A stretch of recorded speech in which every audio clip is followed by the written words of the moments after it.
ಆತ್ಮೀಯ ಕನ್ನಡದ ಬಂಧುಗಳೇ, ಇವತ್ತು ಇಷ್ಟು ದಿನ ನಾವು ಬೆಳಗಾವಿಯಿಂದ MES ಶಿವಸೇನೆಯವರು ಧಮಕಿ ಹಾಕೋದನ್ನ ಒಂದ್ ಕಡೆ ನೋಡಿದ್ದು, ಅದನ್ನ ಎದುರಿಸ್ಕೊಂಡು ಬಂದಿದ್ದೀವಿ.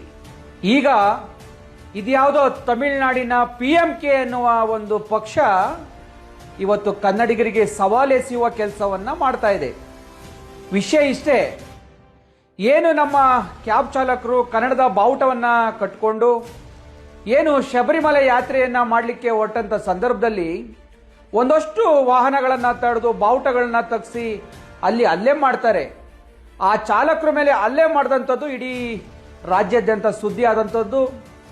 ಅದಕ್ಕೆ ಈ PMK ಪಕ್ಷದ ಬಾವುಟವನ್ನು ಅದಾದ ಒಂದು ವಾರದಲ್ಲಿ ನಾವು ಕೂಡ ನಮ್ಮ ಕಣ್ಣಿಗೆ ಬೆಂಗಳೂರಿನಲ್ಲಿ ಆ ವೆಹಿಕಲ್ ಕಾಣುತ್ತೆ. ಆಗ ನಾವು ಅವರಿಗೆ ಬುದ್ಧಿ ಮಾತನ್ನ ಹೇಳಿ ಬಾವುಟವನ್ನು ತೆಗೆಸ್ತೀವಿ. ಎಲ್ಲೂ ಕೂಡ ಅಲ್ಲೇ ಮಾಡೋದಿಲ್ಲ, ಯಾವುದೇ ಏಕವಚನದ ಭಾಷೆಯನ್ನು ಬಳಸೋದಿಲ್ಲ. ಈ ರೀತಿ ಬಾವುಟ ಹಾಕೊಂಬರಬಾರ್ದು ಅನ್ನುವ ವಿಚಾರವನ್ನು ಅಷ್ಟೇ ಮಾತನಾಡಿ ಬಾವುಟವನ್ನು ತಗ್ಸುವಂತ ಕೆಲಸವನ್ನ ಮಾಡಿರ್ತೀವಿ. ಇದನ್ನ ಇಡೀ ತಮಿಳುನಾಡಿನಲ್ಲಿ ದೊಡ್ಡ ಸುದ್ದಿ ಮಾಡಿಕೊಂಡು ಈ PMK ಪಕ್ಷದವರು ಒಂದು ಕುತಂತ್ರದ ಹಾದಿಯಲ್ಲಿ ಬೆಂಗಳೂರಿನಲ್ಲೇ ಬಂದು ನಾವು PMK ಬಾವುಟವನ್ನ ಆರಿಸ್ತೀವಿ ಎನ್ನುವ ಉದ್ದಟತನವನ್ನ ಇವತ್ತು ತೋರಿಸ್ಲಿಕ್ಕೆ ಹೊರಟಿದ್ದಾರೆ. ಇದಕ್ಕೆ ವನ್ಯ ಕುಲ ಕ್ಷತ್ರಿಯ ಸಂಘ ಅಂತ ಹೇಳಿ ಇದೇ ಒಂದು ತಮಿಳು ಒಂದು ಜನಾಂಗ ಏನು ಬೆಂಗಳೂರಿನಲ್ಲಿ ಮಹಿಳಾ ಸಮಾವೇಶವನ್ನ ಮಾಡಲಿಕ್ಕೆ ಹೊರಟಿದೆ. ಇಲ್ಲಿ ಪುರುಷರು ಸಮಾವೇಶ ಮಾಡಿದ್ರೆ ಎಲ್ಲಿ ನಮ್ಮ ಮೇಲೆ ದಾಳಿ ಮಾಡ್ತಾರೆ ಎನ್ನುವ ಉದ್ದೇಶದಿಂದಲೋ ಇಲ್ಲ ಬೇರೆ ಯಾವ ಉದ್ದೇಶ ಇಟ್ಕೊಂಡು ಈ ಮಹಿಳಾ ಸಮಾವೇಶವನ್ನ ರೂಪಿಸಿದ್ದಾರೆ ಅಂತ ಗೊತ್ತಿಲ್ಲ. ಇದು ಬಸವನಗುಡಿ ನ್ಯಾಷನಲ್ ಮೈದಾನದಲ್ಲಿ ನಡೀತಿರುವಂತದ್ದು. ಇದೇ ತಿಂಗಳು 22ನೇ ತಾರೀಕು. ಇದಕ್ಕೆ PMK ಮಹಿಳಾ ನಾಯಕಿಯನ್ನ ಕರ್ಸ್ಕೊಂತಿದ್ದಾರೆ. ಅನುಭವಮಣಿ ರಾಮದಾಸನ್ ಅಂತ ಹೇಳಿ ಈಕೆ PMK ಪಕ್ಷದ ನಾಯಕಿಯಂತೆ.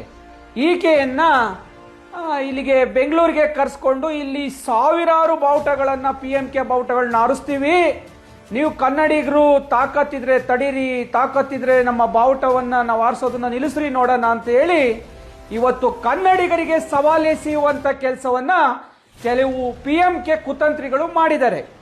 ನಾನು ಹಿಂದೆ ಬಾವುಟವನ್ನ ತೆಗೆಸಿದಂತ ಸಂದರ್ಭದಲ್ಲಿ ನನ್ನ ಮೇಲೆ ಸಾಕಷ್ಟು ಕೊಲೆ ಬೆದರಿಕೆಗಳು, ನಾವು ವೀರಪ್ಪನ್ ಸಮುದಾಯ, ನಾವು ವೀರಪ್ಪನ್ ಕುಲ, ನಾವು ಯಾರನ್ನ ಬೇಕಾದ್ರೂ ಮನೆ ನುಗ್ಗಿ ಕೊಂದು ಬಿಡ್ತೀವಿ, ಇಡೀ ವಂಶವನ್ನ ಮುಗಿಸ್ಬಿಡ್ತೀವಿ, ಈ ರೀತಿಯ ಧಮಕಿಗಳನ್ನ ಫೇಸ್ಬುಕ್ ಮತ್ತು ವಾಟ್ಸಪ್ ಮುಖಾಂತರ ನನಗೆ ಆಗ್ತಂಥದ್ದು. ಮತ್ತೆ ಸಾವಿರಾರು ಕಾಲ್ಗಳು ನನ್ನ ನಂಬರ್ನ ಇಡೀ ತಮಿಳುನಾಡಿನ ಅವರ ಪಕ್ಷಕ್ಕೆ ಹಂಚಿ ಎಲ್ಲ ಫೋಟೋಂಟಿಗಳು ಅವರು ಎಲ್ಲ ಅವ್ರು ನೋಡಿದ್ರೆ ಗೊತ್ತಾಗುತ್ತೆ, ಅವ್ರ ವೇಷಭೂಷಣ ನೋಡಿದ್ರೆ ಅವೆಲ್ಲ ಎಂತ ಕಚಡ ನನ್ನ ಮಕ್ಕಳು ಅಂತ ಗೊತ್ತಾಗುತ್ತೆ. ಇಂಥ ಜನಗಳೆಲ್ಲ ಸೇರ್ಕೊಂಡು ನನಗೆ ಸುಮಾರು ಸಾವಿರಾರು ಕಾಲ್ಗಳು ಮಾಡ್ಲಿ. ಇದಕ್ಕೆಲ್ಲ ಬಗ್ಗೋನಲ್ಲ ನಾನು. ಹೋರಾಟದ ಹಾದಿಯಲ್ಲಿ ಇದನ್ನೆಲ್ಲ ಎದುರಿಸ್ತೀನಿ ಅಂತಲೇ ನಾನು ಕನ್ನಡ ಚಳವಳಿಗೆ ಬಂದಿರುವಂತದ್ದು. ಇದಕ್ಕೆಲ್ಲ ಎದುರಿ ಕೂರುವಂತ ಪ್ರಶ್ನೆನೇ ಇಲ್ಲ. ಈಗ ಬಂದಿರುವಂತ ಪ್ರಶ್ನೆ, ಅಲ್ಲಿ ನಮ್ಮ ಕನ್ನಡದ ಕ್ಯಾಬ್ ಚಾಲಕನಿಗೆ ಹೊಡೆದು ಕನ್ನಡದ ಬಾವುಟವನ್ನ, ಅದು ಕನ್ನಡಿಗರ ಆತ್ಮ ಸ್ಥೈರ್ಯವನ್ನ ತುಂಬುವಂತ ಕನ್ನಡದ ಬಾವುಟಕ್ಕೆ ಕಳಂಕ ತಂದಂತ ಬೇವರ್ಸಿಗಳು ಇವತ್ತು PMK ಬಾವುಟವನ್ನ ಬೆಂಗಳೂರಿನಲ್ಲೇ ಆರಿಸ್ತೀವಿ ಅನ್ನುವ ದಿಮಾಕನ್ನು ತೋರಿಸ್ತಿದಾರಲ್ಲ, ಅಂತ ನಮ್ಮ ಮಕ್ಕಳಿಗೆ ಹೇಳ್ತಾ ಇದೀವಿ, ನೀವೇನಾದ್ರೂ ಬೆಂಗಳೂರಿನಲ್ಲಿ ಆ ಸಮಾವೇಶ ನಿಮ್ಮ ನಾಯಕಿ, ನಿಮ್ಮ ಪಕ್ಷದ ನಾಯಕಿ ಬಂದು ಇಲ್ಲಿನ ಯಾರೋ ತಮಿಳಿಗರು ಆ ಒಂದು ಜನಾಂಗಕ್ಕೆ ಸಂಬಂಧಪಟ್ಟಂತವ್ರು ಏನಾದ್ರೂ ಮಾಡಿದ್ದು ನಿಮ್ಮನ್ನ ಇಲ್ಲಿ ಕರ್ಸ್ಕೊಂಡು ಇಲ್ಲೇನಾದ್ರೂ ನಿಮ್ಮ PMK ಪಕ್ಷದ ಬಾವುಟವನ್ನ ಮೆರೆಸಲಿಕ್ಕೆ ಹೊರಟ್ರೆ ಅವತ್ತು ಆಗುವಂತ ಅವತ್ತು ಏನೇನು ನಡೆಯುತ್ತೆ ಅಲ್ಲಿ, ಆ ಎಲ್ಲದಕ್ಕೂ ಕಾರಣವನ್ನ ಕರ್ನಾಟಕದ ಸರ್ಕಾರ, ಗೃಹ ಇಲಾಖೆ, ಮಾನ್ಯ ಮುಖ್ಯಮಂತ್ರಿಗಳೇ ಹೊರಬೇಕಾಗುತ್ತೆ. ಅದಕ್ಕೋಸ್ಕರ ಕರ್ನಾಟಕದ ಸರ್ಕಾರದ ಮುಖ್ಯಮಂತ್ರಿಗಳಿಗೆ ಮತ್ತು ಗೃಹ ಮಂತ್ರಿಗಳಿಗೆ ಮತ್ತು ಕರ್ನಾಟಕದ ಪೊಲೀಸ್ ವ್ಯವಸ್ಥೆಗೆ ದಯಮಾಡಿ ಮನವಿಯನ್ನ ಮಾಡ್ಕೊಂತ ಇದ್ದೀನಿ. ಅಂತ ಮೀನು ಸಾಧಕರು ಇಲ್ಲೇನಾದ್ರೂ ಬಂದು ಇಲ್ಲೇನಾದ್ರೂ PMK ಬಾವುಟವನ್ನ ಆರಿಸಿ ಇಲ್ಲಿ ಏನಾದ್ರೂ ತಮಿಳುಗಿರಿಯನ್ನ ಮೆರಲಿಕ್ಕೆ ಹೊರಟ್ರೆ ಕನ್ನಡದ ಮಕ್ಕಳ ಕೋಪಕ್ಕೆ ಗುರಿಯಾಗಬೇಕಾಗತ್ತೆ. ಅವತ್ತಾಗುವಂತ ಅನಾಹುತಗಳಿಗೆ ನೇರವಾಗಿ ಪೊಲೀಸ್ ಇಲಾಖೆ ಮತ್ತು ಸರ್ಕಾರ ಹೊಣೆ ಆಗ್ಬೇಕಾಗತ್ತೆ.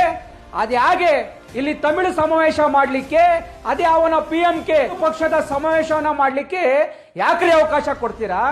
ಯಾಕೆ ಮಾಡ್ಬೇಕು? ಅವರು ಬಸವನಗುಡಿಲಿ ಬಂದು ಏನು ಅವರಪ್ಪನ ಇತಿಹಾಸ ಇದೆಯಾ ಇಲ್ಲಿ?